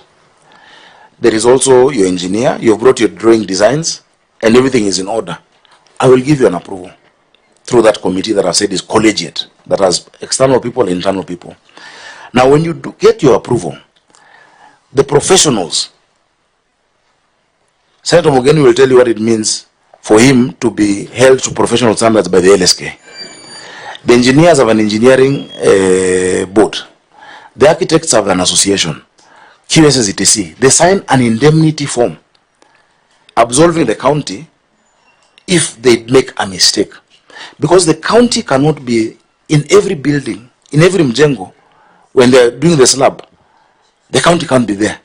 But you have on record a licensed engineer who must make sure the ratios are correct. You have a licensed architect. So what we do is random inspections. Now what happens with many people, and this one I have a fight with the professional bodies, because when I asked them, they refused. I said, many people, like Kinyanju here, will want to get an approval. So you look for an architect, an engineer, for the sake of getting the approval. Once he gets the approval, he fires the professionals. So anajenga na a foreman. Ongeza hapa, panua pandei. So he is no longer adhering to the standards he applied for. We have no way to tell. But we wrote to these professional bodies. In fact, I think I'm the one who wrote. Not the CC. I said, listen, tell your members, if in the course of construction after approval, if they are removed from the site or from the project, they must inform their professional body that I am no longer the consultant, architect or engineer on this building in Westlands, so that the county knows that there is no professional or who has been put in there, and we stop the construction. Because the county is not omnipresent. There's a building that collapsed in Karen. The person was using, when he was doing the first slab, he was using bamboo sticks. Bamboo sticks to prop it up. Unfortunately, people died. And I'm happy. On that one on South Sea, the person who has been charged the most is a developer and his professionals, for manslaughter. They had applied for increased height. We did not give them. They went on, used substandard materials. But you see, if you're charging my officers who did their part by giving you the approval, it is unfair. In fact, they also charged professional bodies whose work is really to just give advice. They're not executive. The representative from the resident associations, what does he have to do when somebody increases his height? The representative from KCAA, who actually said that we cannot allow those 2 extra floors. Why would you charge that person in court? Because they gave their professional opinion. And the approval for extra floors was not given. The problem we have has been, we take these people, we took them to court twice. You take them to court, and they're given a fine of 5,000 shillings. What is 5,000 shillings and you're building 20 stories? So, Senate, we have many places for you to help us. Chair, I've spoken for long. I yield, but I just want you to understand that we are doing the best we can do to make sure we have a city that is world class and that people follow rules. But people have their part to play. It is not all on Sakaja and the government. All of us in our different areas have a part to play and will transform the city, Chair. Thank you very much, Governor Sakaja, for this wonderful and lengthy presentation. And I'm sure it was live. Was it live? Yes, it was live. I appreciate the good work you're doing, but I hope you can rethink this policy of Nairobi growing vertically other than horizontally. Sorry? This idea of Nairobi growing vertically, this idea of approving many stories. Yeah, I'm a victim like you. I used to enjoy living in Kileleshwa. Yeah. The best address I've ever lived in Nairobi. Okay. But, the approvals were given all around my around the house. Yeah, and I had no option other than to move because there was no privacy. I think if we don't exercise some caution, we will completely overstretch the facilities around those estates. I wish you can go and rethink that policy. If you visit people abroad, guys stay very far away from the city center. Yeah. But because there is good transport, they have no big issue. And that's exactly the point. If you are connecting us with this underground train, I think you should discourage these high-rise buildings. And then people can settle away from the city. There's a lot of land surrounding Nairobi where people can settle. We can have beautiful estates away from Nairobi. Maybe, I'm not saying you discuss today, but as your former colleague, I plead that you go and rethink that policy. You see, the problem is nostalgia, because today Nairobi has 5.5 million people at night. By 2050, we'll have 10.5 million people. In physical planning, there's a concept called urban sprawl. Urban sprawl or urban decay is where somebody is living in Ruai, wants to drive all the way to take the child to Riara School on Ngong Road and go to the office in Westlands. They're losing 3 hours. But compact, densification has been seen as the best solution at the core. Now, if you give you the proper zones and tell you, over here, like in, Muthaiga, Karen, certain areas, we will not go beyond 2 floors. Let it be implemented like that. So that you know that if I am going, my house is on Dennis Pritt Road. I used to really love my compound. I don't know if you've come there before. But now, even you can find you're staring into someone's eyes. Across there, they're looking at you. When I became governor, security told me I have to move. The national security. They said, someone can just be there. But because of the nostalgia of where I live, I've been there from the time I was an MP. I love it. So it's a debate we can have at some point. You'll be shocked. If I ask you today, what is the greenest part of America in terms of climate, of emissions? If you look at the thermal map of New York, the green dot is actually Manhattan. Manhattan has the tallest buildings, the biggest population, but because of densification, there is very little emissions. There are fewer vehicles. People walk from one place to another. That's why we're doing the NMTs. It is actually the greenest place. You can Google that, And so right now, we're looking at issues of climate, etc. People driving from Thika to go all the way to, Langata should not be encouraged. But we can have that discussion. It's a planning philosophy question, and here I have planners who know it. But the issue of rooting out corruption for me is 100%. That system, yesterday I was talking to a very senior lawyer in the evening. He had applied for partitioning in his office, just at GTC. He applied in April. And I had said, all of these uncontroversial ones must be done. And he said he has not gotten it. I said, why haven't you gotten it? Because, and I had to call my chief officer, I called Mutegi, and I called another gentleman. And I said, okay, he will help this person, but how many people have the number of the governor? It should not be that you know the governor, that you get your approval. But it should be system-based, and that's why we're strengthening that system. So early next week, I'm going to launch the new planning technical committee, the new rules, the path towards physical development plans. I was replying to a letter from AAK this morning because they've raised those concerns, and I agree with them. Why we had stopped it as I finish, we had gotten money from MCC, Millennium Challenge Corporation, that was to help us do the 16 zones local physical plans. Now, the new administration in the US came and halted that money because it was, I think you saw us signing with the president in New York. It was going to do the full spatial and physical development plans for Nairobi instead of doing one by one. Now that we've lost that money, we'll figure out a way together with the national government to have it. So what you have predictability. For the next 60 years, this area of Ruai will look like this.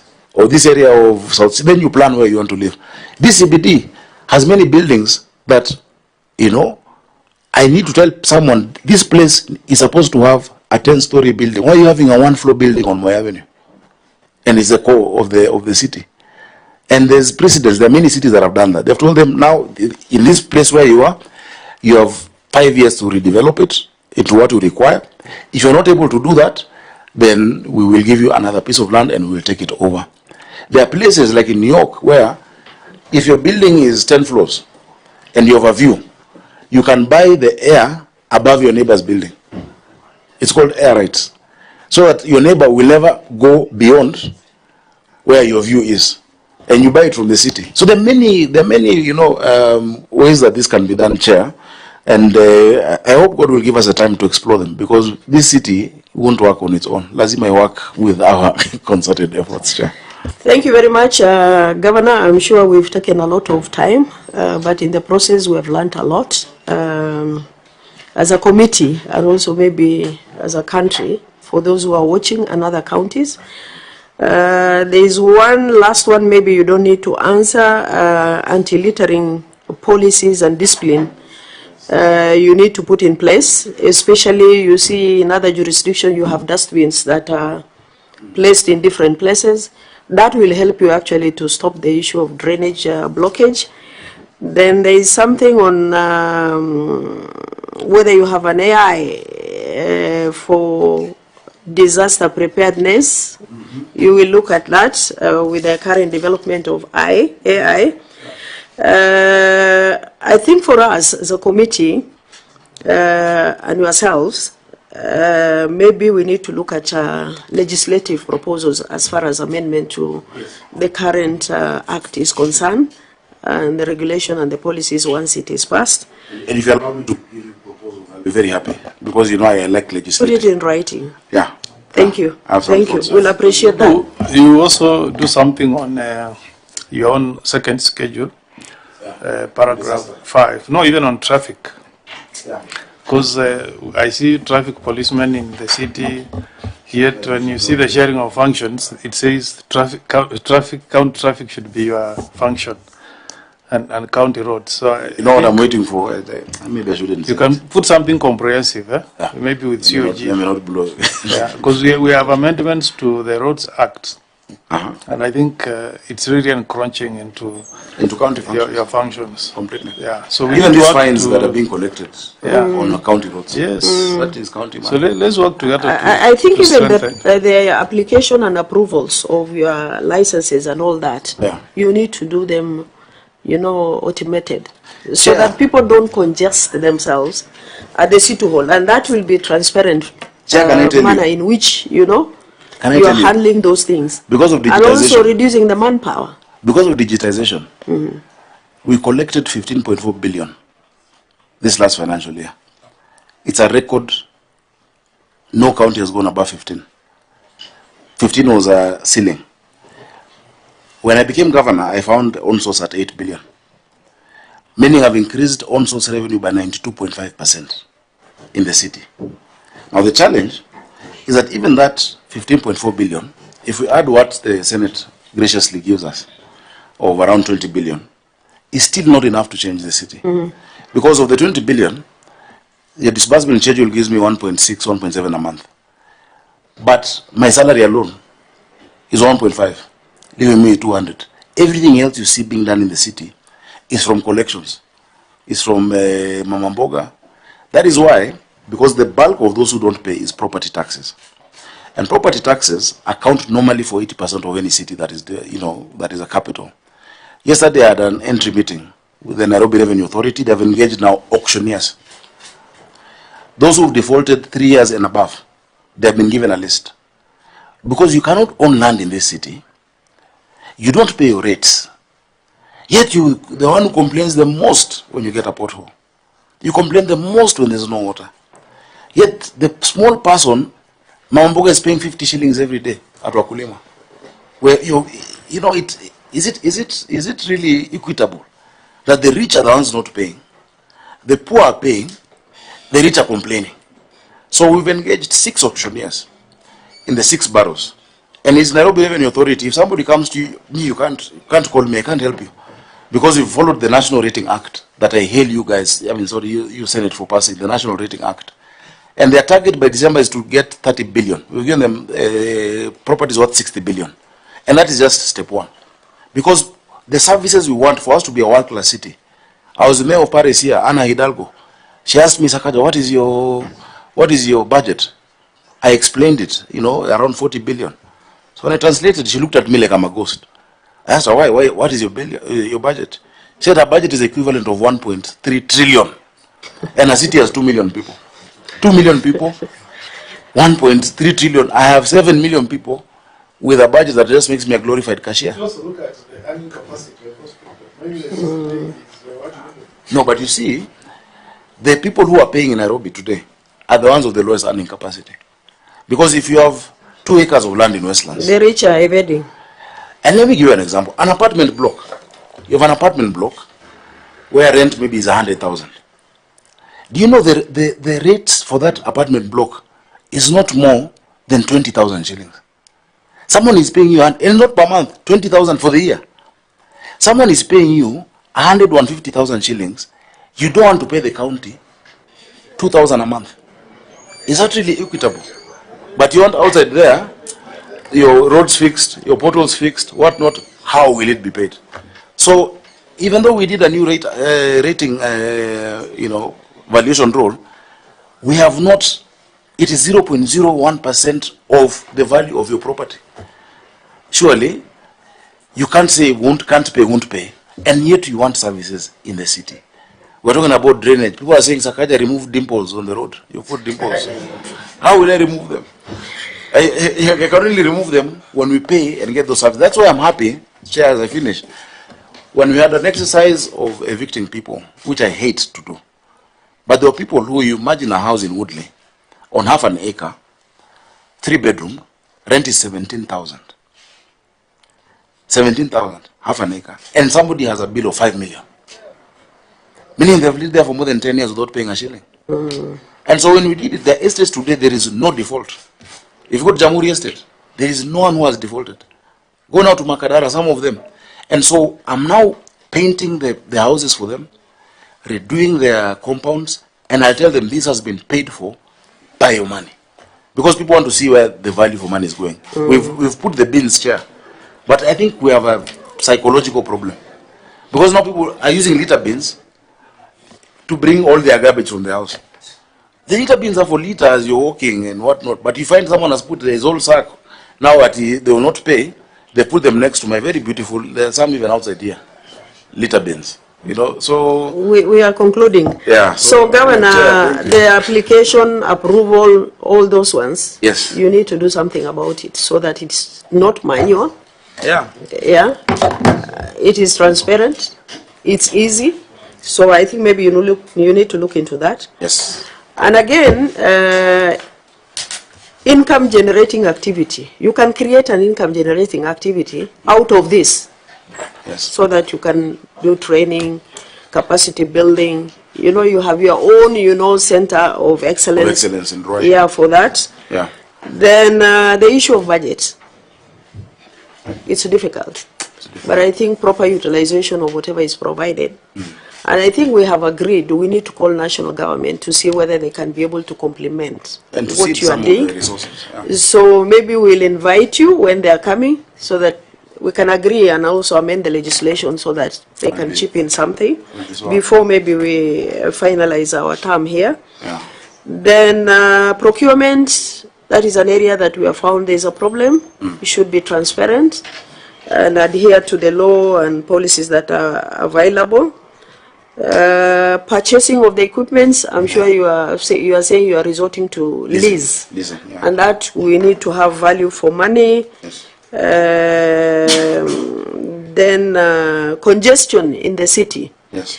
You see, in other jurisdictions, you have a lane for bicycles, buses, private vehicles. I'm sure once you do the underground tunnel, that will be able to decongest and also give you a proper service. For sure. Basically, that is it. We are really very happy, and I'm sure maybe other counties should be able to learn from you and see how they can implement. Of course, planning for the purpose of emergency, as you said, and blocking, the areas that you really need intervention whenever the ambulances are supposed to rush and pick somebody and all that. Maybe you need to look into that. But we'll be able to look at your report and see how we can be able to improve or maybe look at it properly. But I think other counties should learn from you because we have covered a lot. Yes. Yeah, and especially the emergency lines that are there. That will be also dependent on the budget available to those counties. We'll communicate to you maybe when we can come and see some of your emergency centers that you have created and what you have done for the purpose of learning. And I believe we have come to an end of this meeting. We really appreciate, and I'm sure everybody is happy about it. For the state, thank you very much, Governor and the team, and also our Secretariat. We now adjourn. Thank you very much. Thank you, Chair. It is always a pleasure. Mbarikiwe sana.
masogo Yesu tuli mu masogo tuze tukunonya tuli